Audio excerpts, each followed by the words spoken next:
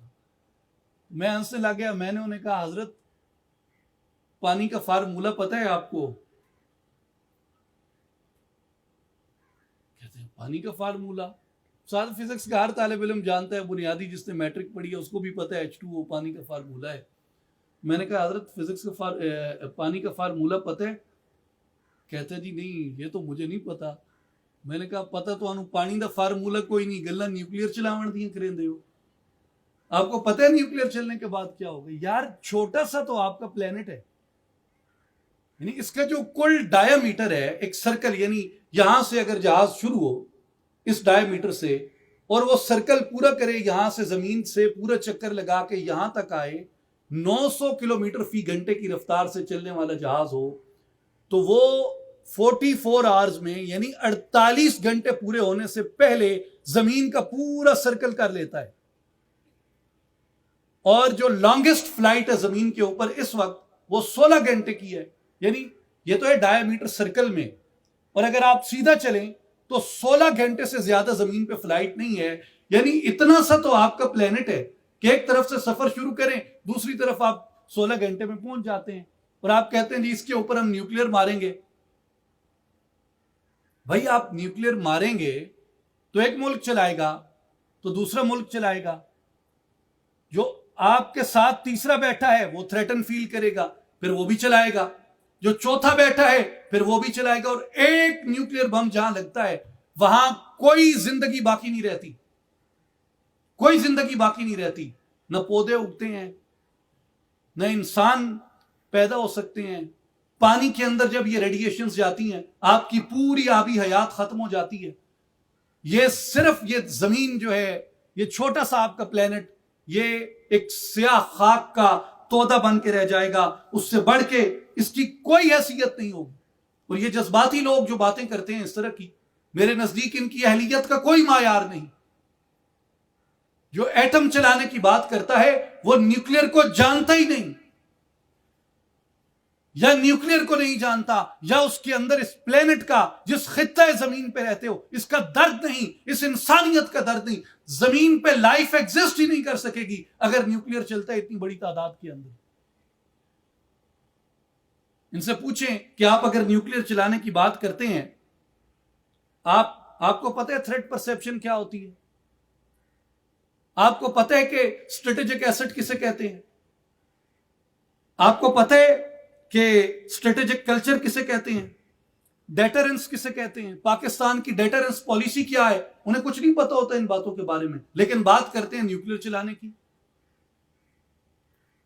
Diplomacy میں پوچھ لیں ٹریک 2 سے کیا مراد ہے. ریاست کے بنیادی قواعد نہیں پتا لوگوں کو کہ جی آپ بات کرتے ہیں کہ ہم ریاست چلائیں گے ہمیں اقتدار دے دو. آپ سوورینٹی کی ڈیفینیشن کر دیں، سوورینٹی سے کیا مراد ہے. آپ ماڈرن سٹیٹ کی ڈیفینیشن کر دیں، سٹیٹ کسے کہتے ہیں. آپ یعنی بنیادی قواعد نہیں جانتے، ریاستوں کے بنیادی چیزوں کو نہیں جانتے، لیکن باتیں اتنی بڑی بڑی کرتے ہیں. گفتگو کو اختتام کرتے ہوئے میں 2 احادیث عرض کرتا ہوں. میرے نوجوان بیٹیوں اور بیٹوں، سید دو عالم صلی اللہ علیہ وآلہ وسلم نے فرمایا، جسے زید ابن حارث نے روایت کیا، حضور صلی اللہ علیہ وآلہ وسلم نے فرمایا نعم الشیء الامارۃ لمن اخذها بحقها وحلها وبئس الشیء الامارۃ لمن اخذها بغیر حقها فتكون علیہ حسرۃ یوم القیامہ. کہ امارت اچھی چیز ہے، لیڈر ہونا اچھی چیز ہے، کسی قوم کا راہبر بن جانا اچھی چیز ہے اس شخص کے لیے جو اس کا حقدار ہو اور جو اس کی اہلیت رکھتا ہو. لیکن جو لیڈرشپ کی، امارت کی، راہبر ہونے کی، قائد ہونے کی اہلیت نہیں رکھتا، جس کے پاس اپنے زمانے کا علم نہیں ہے، جو اپنے زمانے کی معیشت کو، اپنے زمانے کے اقتصاد کو، اپنے زمانے کی ڈپلومیسی کو، اپنے زمانے کی پالیٹکس کو، اپنے زمانے کی ریاست کو، اپنے زمانے کے ڈیفنس کو نہیں سمجھتا، وہ کیسے اہل ہو سکتا ہے ریاست کے اوپر قابض ہونے کا.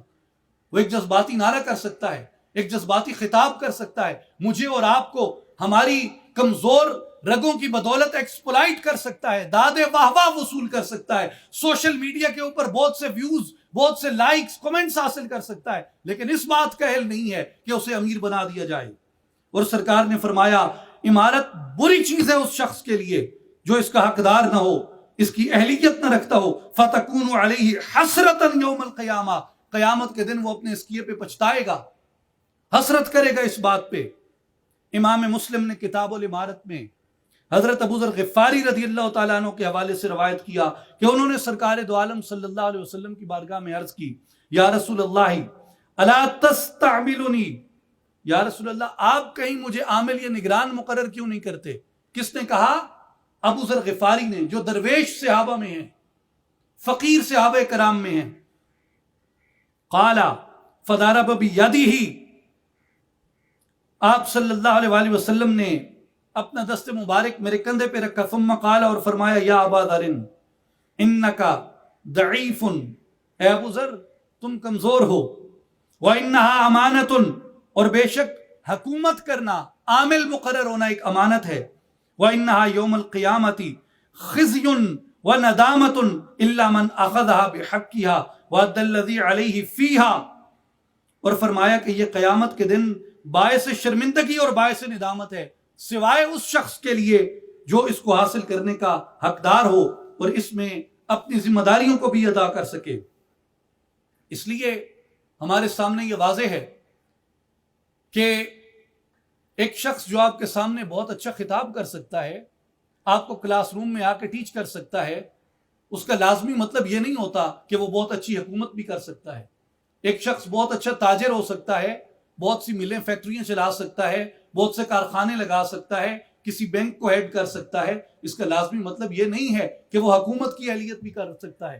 ایک شخص بہت اچھا خطیب، بہت اچھا واعظ ہو سکتا ہے، اس کے پاس بہت سا دینی علم ہو سکتا ہے، لیکن کیا وہ امور سیاست کو جانتا ہے، امور اقتصاد کو جانتا ہے، امور دفاع کو جانتا ہے؟ یعنی پتہ اس کو پانی کے فارمولے کا بھی نہ ہو اور بات وہ نیوکلیر چلانے کی کرے، تو آپ کے سامنے عمارت تو واضح ہو جاتی ہے، اہلیت واضح ہو جاتی ہے۔ اس لیے never be exploited in the hands of fake people,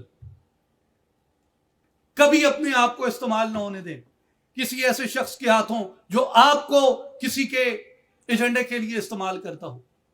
آپ جس کو یقین کریں، سیرت مصطفیٰ صلی اللہ علیہ وسلم آپ کے سامنے روشن مثال ہے، غیر اہل کی حمایت نہ کریں، جو جس منصب کا مستحق ہے اس کے اس منصب کی حمایت کریں، اور جو جس منصب کا مستحق نہیں ہے یہ آپ پہ دینی فریضہ عائد ہوتا ہے کہ آپ اس کو احساس دلائیں کہ وہ ان ذمہ داریوں کو ادا کرنے کا مستحق نہیں، اور یہ اس کے لیے قیامت کے دن باعث شرمندگی ہے۔ میرے بیٹے اور بیٹیوں، بھائی اور بہنوں، مجھے احساس ہے میں نے آپ کا بہت سا ٹائم لیا اور آپ کی کافی سمع خراشی کی، لیکن مجھے جب آنریبل پرنسپل صاحب کا حکم موصول ہوا، ایک تو مجھے میلاد پاک کے مہینے میں مصروفیات دیگر ہوتی ہیں، مجھے معذرت بھی تھی کہ حاضر ہونے میں تاخیر کا شکار ہوا، لیکن جب ان کا حکم ملا تو میں نے یہی سوچا کہ میں سیرت مصطفیٰ صلی اللہ علیہ وآلہ وسلم میری گھٹی میں ہے، اور جتنی دیر آپ مجھے کہیں میں آپ سے حضور صلی اللہ علیہ وآلہ وسلم کے فضائل پہ، حضور کی شان پہ، حضور کے مناقب پہ بات کروں، ناچیز کے لیے سعادت ہوگی۔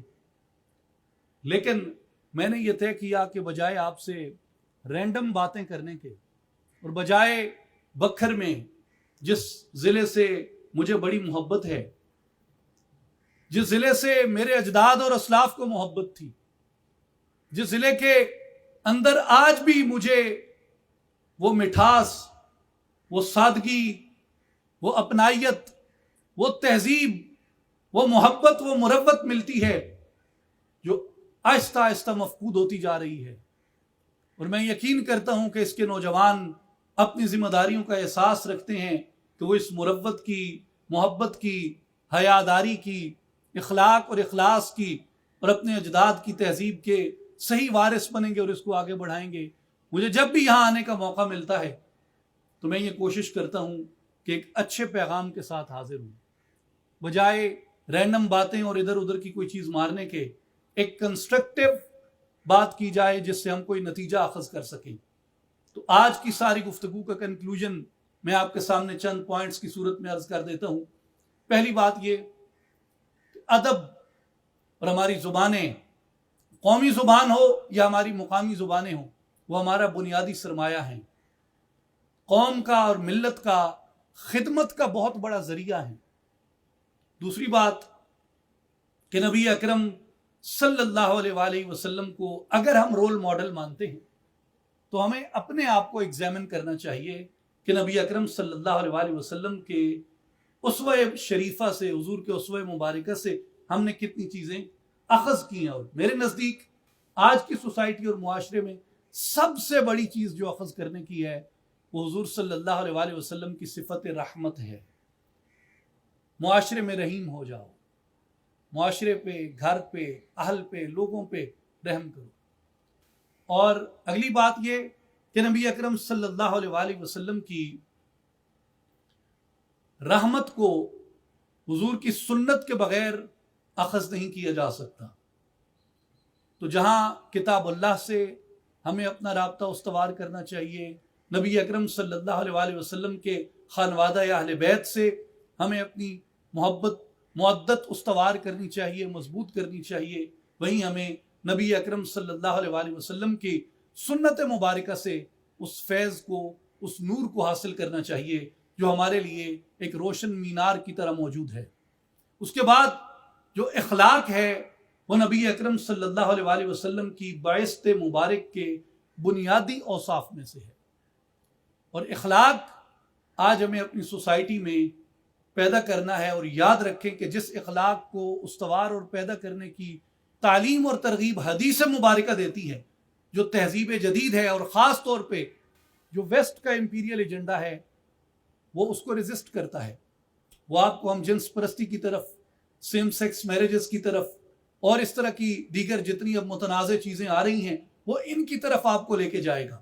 اور وہ آپ کے اس اٹائر کو، اس حلیے کو، جو خاص کر میں اپنی بیٹیوں کے لیے کہوں گا کہ جو سیدۃ النساء کی وراثت ہے، جو امہات المومنین کی وراثت ہے، جو امہات الانبیاء کی وراثت ہے، وہ آپ سے یہ چھیننا چاہتے ہیں. اگر آپ اپنے ورثے سے، اپنے باپ کے ورثے سے محبت کرتی ہیں، اپنے شوہر کے ورثے سے، اپنے بھائیوں کے ورثے سے محبت کرتی ہیں، آپ کو سیدہ کائنات کے ورثے سے بھی محبت کرنی چاہیے، اسے بھی انٹیکٹ رکھنا چاہیے. اس کے بعد جو علم ہے، علم مسلمان کی گم شدہ میراث ہے. علم حاصل کرو یہاں تک کہ لوہے کا جوتا گھس جائے اور لوہے کا عصا ٹوٹ جائے. اور خاص طور پہ وہ علم جو اس زمانے میں سب سے مؤثر ہے وہ ٹیکنالوجی کا علم ہے. اور آپ جو علم حاصل کرتے ہیں، علم کے حصول کے مقاصد کو بلند کریں تاکہ آپ کا علم آپ کے ملک کے کام آئے، آپ کا علم آپ کی ملت کے کام آئے اور انسانیت کے کام آئے. اور آخری بات یہ کہ آپ کبھی کسی ایکسپلائٹ کرنے والے کے ہاتھوں یرغمال نہ بنیں. آپ کس سے کیا سن رہے ہیں اس کو ایگزامن کریں.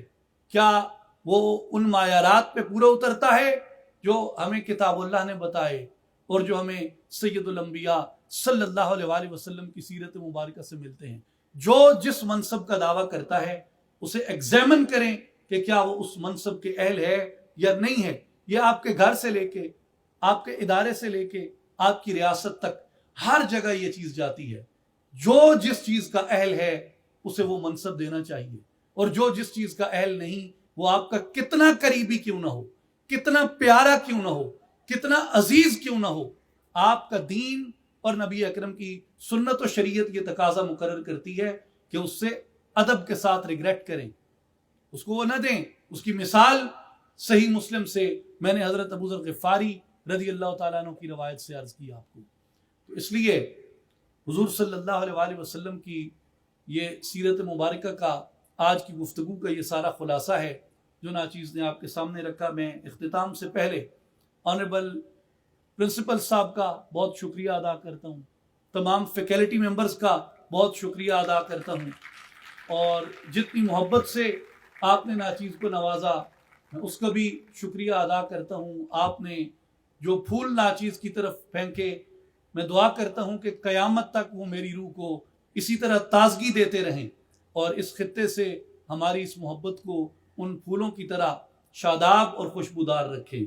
میں تمام طلباء کا بہت شکریہ ادا کرتا ہوں، خاص طور پہ میرے وہ بھائی اور بہنیں جو اطراف میں کھڑے ہیں، جن کے بیٹھنے کی جگہ نہیں تھی اور انہوں نے کھڑے ہو کے نبی اکرم صلی اللہ علیہ وآلہ وسلم کی محبت میں، نبی اکرم صلی اللہ علیہ وآلہ وسلم کے عشق میں اور سیرت پاک سے فیض اور حصہ پانے کے لیے یہ مشقت کی۔ میں دعا کرتا ہوں کہ اللہ تعالیٰ آپ کا کھڑا ہونا درجہ عبادت میں قبول فرمائے، اور میں دعا کرتا ہوں کہ ہم سب نے جس تعلیم کا ذکر کیا، اللہ تعالیٰ ہم سب کو اس پہ عمل کرنے کی توفیق عطا فرمائے، ہمیں ایسا مسلمان بنا دے قیامت کے دن جب ہم اٹھیں تو نبی پاک ہمیں دیکھ کے مسکرائیں کہ میرا یہ وہ امتی آ رہا ہے جس نے میری امت کو تنہا نہیں چھوڑا تھا۔ تو غنی از ہر دو عالم من فقیر، روز محشر از رہائے من پذیر، ور تو می بینی حسابم ناگزیر، از نگاہ مصطفیٰ پنہا بگیر، مسلماں آ فقیر کج کلاہے، رمید از سینہ او سوز آہے، دلش نالد چرا نالد نداند، نگاہ یا رسول اللہ نگاہ۔ وہ شمع اجالا جس نے کیا 40 برس تک غاروں میں، ایک روز جھلکنے والی تھی سب دنیا کے درباروں میں، گر ارض و سما کی محفل میں لولا کلما کا شور نہ ہو، یہ نور نہ ہو سیاروں میں، یہ رنگ نہ ہو نظاروں میں، جو فلسفیوں سے حل نہ ہوا، جو نکتوروں سے کھل نہ سکا، وہ راز کملی والے نے بتلا دیے چند اشاروں میں۔ لوح بھی تو قلم بھی تو، تیرا وجود الکتاب، گنبد آبگینہ رنگ، تیرے محیط میں حباب، شوکت سنجر و سلیم، تیرے جمال کی نمود، فقر جنید و بایزید، تیرا جمال بے نقاب۔ یا رسول اللہ، شوق تیرا اگر نہ ہو میری نماز کا امام، میرے قیام بھی حجاب، میرے سجود بھی حجاب۔ بے بسم اللہ اسم اللہ دا، ایوی گہنا بھارا ہو، نال شفاعت سرور عالم، چھٹ سی عالم سارا ہو، حدوں بے حد درود نبی تے، جس دا ایڈ پسارا ہو، میں قربان تنہا تو باہو، جنہ ملیا نبی سہارا ہو۔ وآخر دعوانا ان الحمد للہ رب العالمین، والصلاة والسلام علی سید الانبیاء والمرسلین وعلی آلہ وصحبہ اجمعین۔